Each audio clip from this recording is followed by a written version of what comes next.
I was on a talk show here, I don't know, 3 or 4 years ago. Good Morning, Florida. Craig, you talk about not taking yourself too seriously. What exactly do you mean by that? One of these morning shows. And there was something about the guy that was interviewing me that was, totally perfect. And he had the perfect hair. And I was really sitting close to him. And I don't know why I did this, probably because I was up late the night before. But I said, it's like this, Pete. And I went to his head and went like...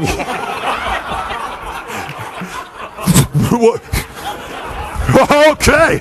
Whoa. Right on. Okay. Well, we'll be back after this commercial message. Get out of here. Now, wasn't invited back to that talk show. He couldn't reciprocate. See, I had the upper advantage there, right? So, but the point is like, don't we focus sometimes so much on how we look, our appearance or whatever, that we miss the cause. And in that split second, your dad would, see, that's the beauty. You could go through schools of public speaking classes, all this thing, make sure they sign contracts, they don't judge it, yada, yada, or never come up again. Or put yourself like when your dad was in harm's way, boom, you're going to not stop at anything, right? And so when we get our groups to be on a cause, like Apollo, what was that? Fix your hair, man. He's looking at me. I was like, whoa, that's bad, man. Let's show everybody. Let's get on camera. Stand up. Stand up, John. Stand up and take a look at his hair. Yeah.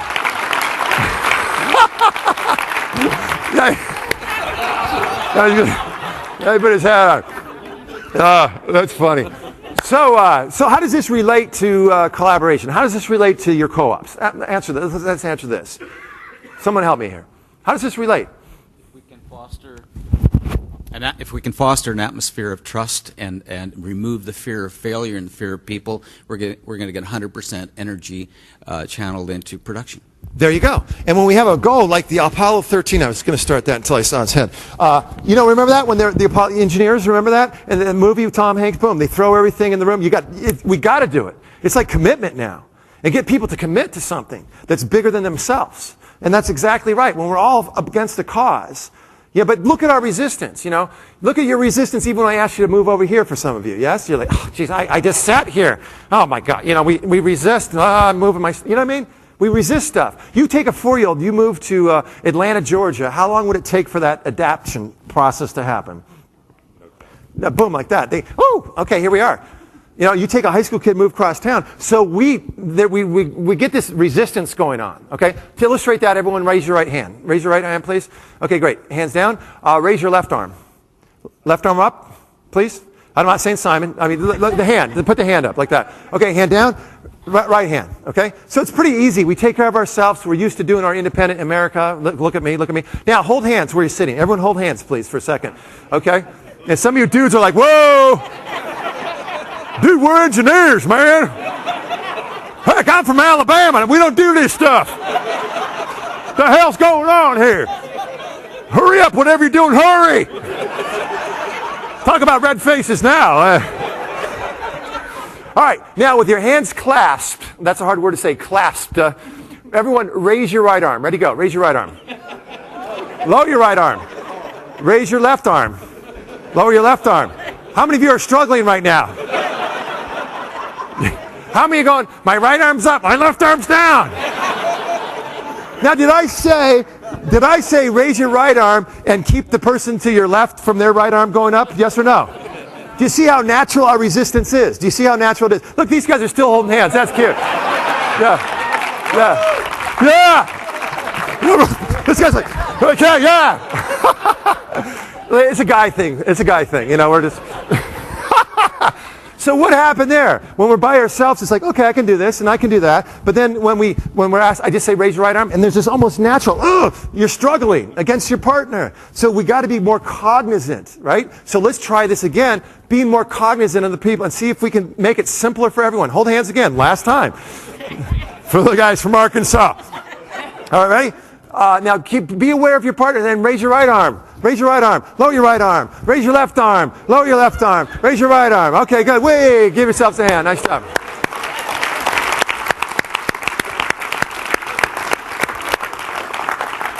So what does that illustrate to us? What does that we just did illustrate? Cooperation, right. And cooperation, see, talking to Sheen and all this stuff, I'm just amazed at this, like, again, this narcissistic kind of egocentric, me kind of thing. And the best joys in life are when we're serving. That's probably why a lot of you do what you do. You know, you have members, you're serving, you're providing a service to help people, right? And when you get behind something like that, when I used to get, when I point to these kids today, I could have a goober in my nose, it just wouldn't matter. I mean, although a lot of you would be go, loser, loser, right? And by the way, nobody would tell me, right? Except a 4-year-old here, what would they do? Woo, you got a goober on your nose, right? You got one too, right. Here, I'll give you mine, you'll give me yours, right? So let's look at the honesty. How does honesty appeal to, how does honesty apply to all that we're talking about? Honesty. Does it apply, yes or no? Yes, totally. And so, who's more honest, kids or us? Kids, yeah. They call it like it is, right? And who's more emotionally honest, kids or us? Oh, definitely. Because what's the only emotion us men in America can express? What is it? Yeah, anger, right? Hatred, anger, like, like this. Now, psychologists will say oftentimes below anger is usually either some kind of fear, right? Or some kind of sadness. But we don't have the ability, I travel, these grown men at the airport, they're like, son of a, I want to touch, sir. They're, legitimized. But it's not the real emotion. Usually they're afraid or they're scared or they're sad, right? So someday we'll evolve as a human species and there'll be grown men, you mean my flight's canceled? They're hugging each other, and she's like that when hell freezes over, right, yeah. But think about it, kids, why they're so resilient, because they go, oh, cookie, they boom, they're out of it. But we repress our emotions. I was with this group and talking about collaboration. How do we get rid of resentment? We have resentment. Kids don't have resentment, right? So I was with this group. They bought a book on, how to make things better. One of these trendy business books. Everyone had a book. They had the make a whale of a difference, something like this. They had whale t-shirts. Okay, we're going to do a whale of a time here. And I could tell that there was all this resistance. And how many of you have resentments against people? Raise your hand. We all do. I mean, I got 2 against you right now, and we all do, right? We get all pissed off, and then we're like this. And with our colleagues, yes? So I said to them, listen, here's what we're going to do. We're going to do something radical. I want you to write down the 2 names of the people in this organization, there's about 400 people, that you have the biggest resentment against right now. Write them down. There was resistance there, but I had them do it. And I say, here's the exercise. I'm going to have you stand up, go to that person and say, listen, I've been carrying a resentment. I want to apologize and move forward. That's it. It scared the hell out of everybody, right? Can you imagine doing something like that? Well, they were resistant, so I said, okay, let's just read that. To make a whale of a difference, you got to have a whale thing. I was sarcastically started reading this manual because, you can read the books, but if you don't apply it, nothing happens. So if you want to make a real difference, I said, if you want to make a real difference, then this is what we need to do right now. And then we're going to clean the slate and let's move forward. But you got to get that resentment kills you. It kills all of us, right? When I'm pissed off and da-da-da, right? So they did it with reluctancy. It was really quick, and when I talked to the CEO the following Tuesday, he said that was the most incredible exercise they've ever done. I mean, it was a real thing, but it made the most impact. Just to kind of, because it could have been that memo you said you sent me 3.5 years ago. You never sent me that memo, and we're still hanging on to it, right? Or like, I don't like that shirt. That looks like my, we just don't know, right? So clean the slate is another part of getting more collaboration. Making, so owning your stuff. If I'm resentment, it's my stuff. My anger is me. It's coming from me.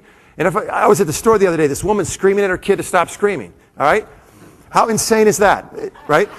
But I was this close to screaming at her, right? So I went up to her, I said, ma'am, I just noticed you're screaming at your kid to stop screaming. Guess what? I was going to scream at you, and then I thought the manager was going to come out and start screaming at me. Now we have 3 screaming adults teaching this kid, I guess you scream to stop screaming. That's what we do. It's just insane. So then she screamed at me, but that's a whole other pop, whatever. Right? But another thing that I think that gets in the way of collaboration is worry. How many of you guys worry? Come on. Yeah? As adults, we start worrying, right, Dad and daughter? Yeah. We worry. And worry is not the same thing as preparation. You can prepare for that storm coming. You can prepare for, higher coal prices, but to worry about it does nothing. You got to get that, right? And we forget that. They did a study that 93% of Landis, of everything that you're worried about right now. So 93% of that. Half of those have happened, you can't do anything about. The other half you think is going to happen, 40-some odd percent, you think is going to happen, doesn't pan out. So only 7 out of 100 things that you're worried about are real. Okay? Now, 4 of those are out of your control. You might be worried that your plane's going to be delayed later on, and sure enough it is. So completely out of your control. So only 3 out of 100 things that you and I are worried about right now can we do anything about. Do you think we'd have more energy if we could figure out how to focus on those 3 things we have control over? Yes or no? Do you think we'd have more joy in our life? Yes or no? Do you think we'd be more efficient, more productive? And again, I have no control what you think of me right now. Because we do this. Say, Craig, you're great. Say, Craig, you're great. Craig, you're great. Now say, Craig, you stink. Craig, you stink. Whatever. You didn't hesitate at all, sir. Whatever.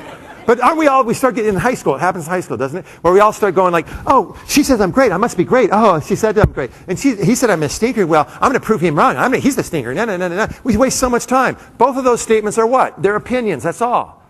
Thank you and thank you. After a while, it's like, you might be saying I'm great because you want something from me. You might be saying I stink because you're having a bad day. And guess what? There's truth to both of them. There's times I feel great and there's times I stink. Literally, I had to go buy deodorant actually today I swear to God, an hour and 15 minutes ago. I'm like, woo! And I didn't have any, anyway, I went to the little shop, got a little $2.95 thing, whatever. Okay. But you know what I mean? We all stink sometimes. That's the point. Now I smell like that right guard stuff. I swear to God. Is that why you were going like this the whole time? Yeah, whatever. Okay, so worry. So check this out. I'm on a plane, okay? A couple more things, and then we're going to be wrapping up shortly. But I was on a plane, and it was a week before 9/11. Anyone from Minnesota here? I know there was a couple people from Wisconsin. So my grandmother, Ruth, she was living in Duluth. So we called her Rutha from Duluth, Yeah, sure, you betcha, dear. Okay, then. Yeah, Oof does, right, yeah. So my son, this is a week before 9/11. Charles was 4 at the time, all right? And we're flying from Minneapolis to Duluth, and we hit major league turbulence. All right, all the people on the plane, if we didn't have our belt, we'd have caught air. It was pretty bad. Now, how many have been on the plane with turbulence? Raise your hand. What do all the grown-up, sophisticated adults do? What do they do? Like this, like this, veins popping, like this. Charles is 4. What's he doing? Wee! So he's going wee. Everyone else is going wee, right? So I'm like, I'm going to join my son. I'm like, woohoo! He's all like, wee! The two of us are just going for it, right? Now here's the insanity of adulthood. Across this aisle was a sophisticated person like, ah! And we're like, wee! She's like, ah! She's like, wee! Fine. She's like, what the hell are you doing? And I'm thinking, what are we doing? That's right, son, drop your arms. Dad forgot to teach you, but as you grow up as an adult in America, there's going to be so many things out of your control. What we like to do as adults is develop ulcers. So, need you to start gritting your teeth. Attaboy. You feel the acid reflux coming up? Great. We got pharmaceutical products. Take some of those. Attaboy. We also like to take it out on others. Go ahead and kick the chair in front of you. Yeah, call him a bastard. There's some foul language. Good. How about 2 scotches? Yep, drink away, son. Take care of that. That'll take care of it. That'll take the edge off, right? I mean, who's insane on that plane? Who had control of that plane? Did I? Did the woman next to me? Did my son? No. The pilot, right? And here's you hope, right? But here's my theory. He might have been doing the internet, right? Fine. Yeah, exactly. Right past Minneapolis. Whoops. In Toronto. What the hell happened? Yeah. But here's my theory. I think they're just so bored. At least you all don't have boring jobs. Can you imagine? 36,000 feet. Seatbelt sign is off. Feel free to walk around. As always, if you're sitting down, keep the belt buckled. Enjoy the 2.5-hour flight to Orlando. 45 minutes. Should we do it? Yeah, let's do it. Folks, we got turbulence. Please sit down.